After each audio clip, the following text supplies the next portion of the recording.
Want multiple photos with your iPhone timer? Here's how in under a minute. Open the camera app and choose the rear camera for high-quality shots. Tap the Live Photos icon to enable it. This records multiple frames. Tap the timer, pick 3 or 10 seconds, then position your subject. Press the shutter, step back, and the timer will trigger a live photo sequence. Afterwards, open the live photo and select a frame to save as a still. Note, burst mode doesn't work with the timer.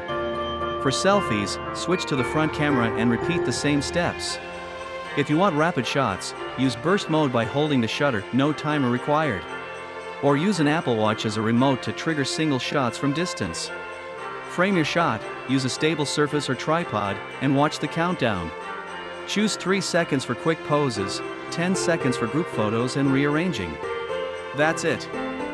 Use live photos with the timer or burst for action. Experiment and enjoy shooting.